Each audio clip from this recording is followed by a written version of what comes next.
Everyone, welcome to my channel Shweta official. Guys, आप लोग को मेरा वीडियो इतना अच्छा लगा, इतना आप लोग ने लाइक किया, इतना पसंद आया आप लोग को, उसके लिए बहुत बहुत धन्यवाद। तो मैं आज फिर एक नया वीडियो लेके आ गई हूँ, एक नया टॉपिक लेके आ गई हूँ आपके सामने। आप लोग ने मेरे वीडियो को अच्छा सराहना किया, इसलिए मैं फिर से दोबारा एक नई वीडियो और नई जोश के साथ मैं फिर से आ गई हूँ आप लोग के सामने एक नया वीडियो लेके। तो आज का जो टॉपिक है, जो बागेश्वर धाम के धीरेन्द्र नाथ शास्त्री और नेहा सिंह राठौर, ये दोनों के बीच में जो घमासान युद्ध मचा हुआ है गाइस, उसके बारे में मैं आज लेके आ गई हूँ आपके सामने। तो कहीं मत जाइएगा, दिल थाम के बैठिएगा। आज मैं आपको बिल्कुल एकदम लेटेस्ट न्यूज देने वाली हूँ, लेटेस्ट न्यूज आप लोग को बताने वाली हूँ। तो आप लोग को मैं आज बताती हूँ, एकदम सटीक एकदम सही बात है। तो गाइस, हुआ कुछ ऐसा कि महाकुंभ में इस समय जो मची भगदड़ का चर्चा चल रहा है, करीब एक हफ्ते से चल रहा है। फिर अभी 2-3 दिन पहले फिर भगदड़ हुई थी उसमें। तो इसमें जो है धीरेन्द्र नाथ शास्त्री जो बागेश्वर धाम वाले हैं, ये बहुत चर्चित बहुत मशहूर बाबा रह चुके हैं भी, अभी भी प्रचलन इनका है थोड़ा सा मशहूर वाली।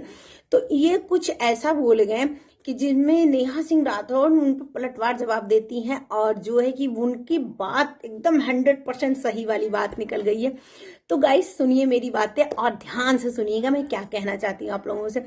तो उन्होंने कहा है कि धीरेन्द्र नाथ शास्त्री ने बयान जो दिया है वो थोड़ा विवादित बयान दे दिया है। प्रेस कॉन्फ्रेंस मतलब कि रिपोर्टर लोगों के सामने प्रेस कॉन्फ्रेंस में ही उन लोगों ने जो है गलत विवाद वाले जवाब दे दिया है। तो क्या दिया है वो चलते हैं, जानते हैं आप लोग मेरे वीडियो में। तो गाइस, क्या कहते हैं धीरेन्द्र नाथ शास्त्री की, जो गंगा के किनारे जितने नदी मतलब गंगा मैया के किनारे जो लोग मरते हैं वो मोक्ष की प्राप्ति होती है। जी हाँ, ये एकदम सही बात है कि जो गंगा के किनारे मरते हैं उन्हें मोक्ष की प्राप्ति होती है।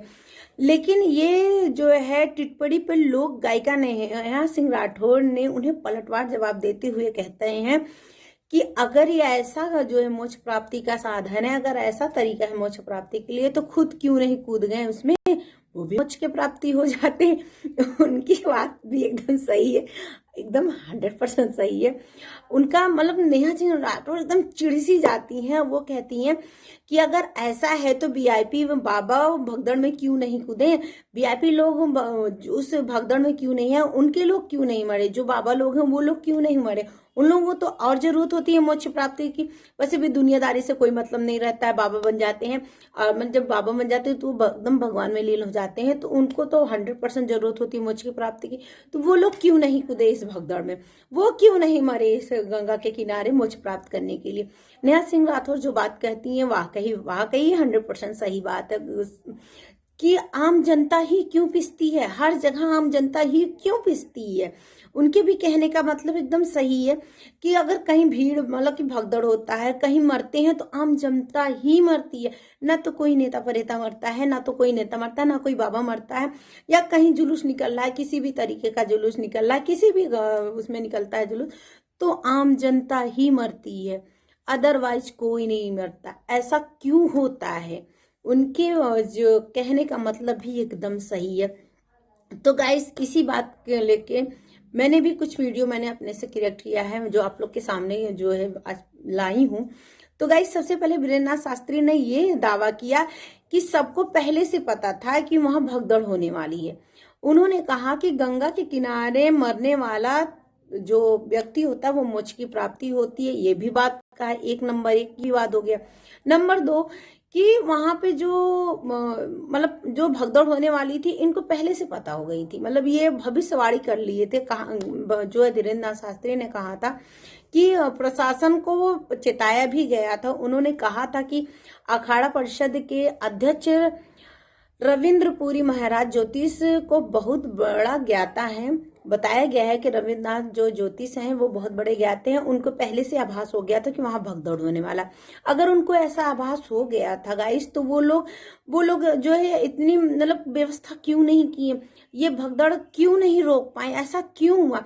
आज जो न्यूज में दिखाई दे रहे हैं, हम लोगों को जो चीजें दिखाई दे रही है न्यूज में कि साजिश रची हुई है। आज ही कुछ वीडियो मैंने देखा, वायरल हुआ है, कुछ वीडियो आया है मेरे उसमें क्लिप पे देखा मैंने कुछ वीडियो। तो उसमें 10-12 लोग हैं, वो मतलब कि खूब तेज तेज नारे लगा रहे हैं और मतलब हंस रहे हैं बहुत ज्यादा, और सर पे जो है व्हाइट कलर पगड़ी बांधे हुए हैं। तो समझ में नहीं आता है कि वो ये यहाँ वाले अखाड़े वाले हैं या बाबा वाले हैं, कि अदर जाति वाले हैं, कि अगर जाति वाले आ जाते हैं तो लोग घुसते कैसे, इतना टाइट प्रशासन होने के बावजूद, इतनी पुलिस व्यवस्था होने के बावजूद कैसे कुंभ मेले में घुस गए, कैसे कुंभ मेले में जो है इतना भगदड़ हो गया।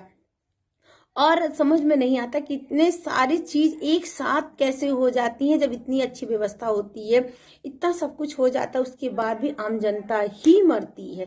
ये तो सोचने वाली बात है गाइस, आम जनता को ही मारना पड़ता है, कोई भी चीज हो, कहीं भी चीज हो, कोई अदरवाइज कोई नहीं मरता है। उसी के साथ साथ आगे क्या कहते हैं, उन्होंने कहा कि हमें अपनी क्षमता के अनुसार जो है काम करना चाहिए। ये भी सही बात है कि अगर वहां पे जो है आपको व्यवस्था दिख रही थी, आपकी व्यवस्था समझ में नहीं आ रही थी, तो पब्लिक को भी नहीं जानी चाहिए थे। तो मैं भी यही पब्लिक से रिक्वेस्ट करूंगी कि भैया अपनी जान पहले बचाओ। आप अपनी जान बचाओगे तब गंगा मैया को पूजने कभी भी पहुंच जाओगे। अभी इस भगदड़ में ना जाओ, इस भीड़ में ना ही जाओ तो ज्यादा अच्छा है, क्योंकि जान है तो जहान है। अगर जान नहीं रहेगी तो जहान भी नहीं है। जितने लोग वहां मरे, जिनके घर वाले मरे, इस टाइम किस कंडीशन से जो गुजर रहे होंगे, किस तरीके से वो रहे होंगे, वही जानते होंगे। कि किसी की माँ मर गई है, उनको पता भी नहीं रहता है कि हम जा रहे वहां नहाने और मेरी माँ मर गई, ऐसा कुछ भी नहीं, उनको आभास भी नहीं रहता है, और उनकी माँ मर जाती है। कितने लोगों के बाप भाई बहन, मतलब कितने लोगों की पूरी फैमिली खत्म हो गई है। तो हम आप लोग से यही रिक्वेस्ट करना चाहेंगे कि आप अभी कुंभ मेले में ना जाओ, बाद में चले जाओ। ना तो कहीं गंगा मैया जा रही हैं, और ना तो आपको जो है बाद में जाओगे तो गंगा मैया भगा देंगी, ऐसा कुछ भी नहीं। अगर आपकी आस्था है, आपकी भक्ति है, तो आप जाइए, बाद में जाइए, आपको गंगा मैया बाद में भी स्वीकार करेंगी। और ये इस टाइम भीड़ में जाने का कोई मतलब नहीं है। हाँ, इस टाइम जो एक लहर चला है 144 साल वाला कुंभ, ये जो ट्रेंड चला है कि 144 साल वाला कुंभ है, इसमें हम अमृत स्नान कर लें, उसके बाद हमको नहीं मिलने वाला अमृत स्नान। ये जो आप लोग की सोच है ना, ये बिल्कुल गलत है। क्योंकि गंगा मैया आज जो अमृत में स्नान कर रहा है वो भी पानी ही है, अमृत नहीं है। और जो 10 साल बाद, 1 महीने बाद, 1 हफ्ते बाद जो नहाएंगे वो भी पानी में ही नहाएंगे, वहां से कोई अमर होके नहीं आने वाला है। अगर अमृत स्नान है तो कोई अमर होके नहीं आने वाला है। अगर कहते हैं कि अमृत स्नान करने से अमर हो जाए, अमृत पीने से अमर हो जाए, ऐसा भी माना जाता है। तो अब बताइए, इतनी भीड़ है वहां पे, इस समय कुंभ में इतनी भीड़ है, तो इस तरीके से तो जितने लोग वहां अमृत स्नान कर रहे हैं तो सब लोग तो अमर ही हो जाएंगे। तो पब्लिक, मतलब कि जो लोग मरे हैं उनको तो मरना ही नहीं चाहिए था। अब जो मरना ही नहीं चाहिए था ये भी, और जो लोग नहा चुके हैं वो मतलब कभी मरेंगे ही नहीं, ऐसा भी हो सकता है। अब देखते हैं आगे क्या होता, कहानी क्या होती है, ये तो देखते हैं आगे। अभी तो फिलहाल बहुत बहुत सारी न्यूज आ रही है हमारे सोशल वर्क पे, हमारे जो मीडिया लोग हैं बहुत सारे क्वेश्चन जो कर रहे हैं, समझ में नहीं आता क्या हो सकता है। तो देखते हैं आगे क्या क्या होता है। उसके बाद जो है आगे चलते हैं। उन्होंने आगे कहा कि आप अपनी जो है लक्ष्य को डगमगाने मत दीजिए। धीरेन्द्र शास्त्री ने कहा कि आप अपने लक्ष्य को डगमगाने मत दीजिए, आप अपने हिंदुओं का आदर भी करते रहिए, और जो विचारधारा है हमारी, जो भक्ति है, वो भी आप बनाए रखिए। किसी भी तरीके से आप जो है डगमगाइए मत। देश में प्रतिदिन लोग मर रहे हैं, धीरेन्द्र शास्त्री जी ने कहा देश में प्रतिदिन लोग मर रहे हैं, कुछ दवा के बिना मर रहे हैं, कुछ हार्ट अटैक से मर रहे हैं। तो ये जो घटना हुई है ये निंदनीय है। धीरेन्द्र शास्त्री ने ये भी कहा कि ये जो घटना हुई है ये बहुत निंदनीय घटना है, ये महाप्रयाग मृत्यु सबकी आनी है। ये भी सही बात है कि मृत्यु तो सबकी आनी है, बट एक दिन सबको मरना है। अगर कोई गंगा के किनारे मरेगा तो वो मरेगा, जो गंगा के किनारे मरेगा वो मोक्ष पे जाएगा। धीरेन्द्र शास्त्री जी का कहना है कि जो गंगा के किनारे मरेगा वो मोक्ष पे जाएगा।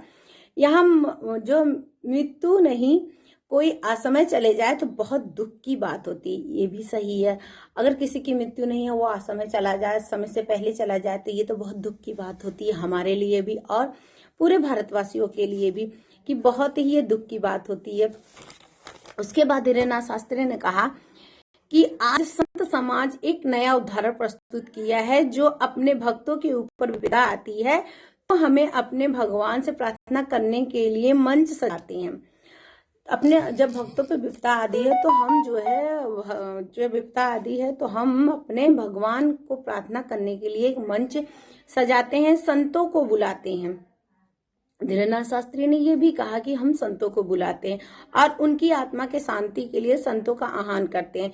संयम ही संगम है। धीरेन्द्रनाथ शास्त्री ने यह भी कहा कि संयम ही संगम है, इसीलिए बहुत सावधान रहो, क्योंकि आपका तन बचेगा तो ही सनातन बचेगा। ये बात बिल्कुल एकदम करेक्ट है कि आपका तन बचेगा तो ही सनातन बचेगा। वहां भगदड़ में जाके आप मरोगे तो आप क्या सनातन बचा पाओगे?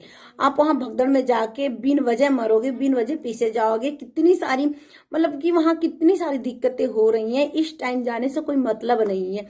आपका तन बचे रहेगा तो आप बाद में भी आप वहां जाके अपना तन धो सकते हो, ठीक है। वहां बाद में भी जाके अपने मोक्ष प्राप्ति कर सकते हो। अगर मरने की इतनी आपको वो है तो क्यों अभी जा रहे हो संगम में मरने? बाद में चले जाना। और कहते हैं कि उसके बाद कहते हैं कि आपका, मैं एक बार फिर दोहराती हूं कि क्योंकि आपका तन बचेगा तो ही आपका जो है भारत वतन बचेगा। आपका रहना उतना ही जरूरी है जितना भारतवर्ष का रहना जरूरी है।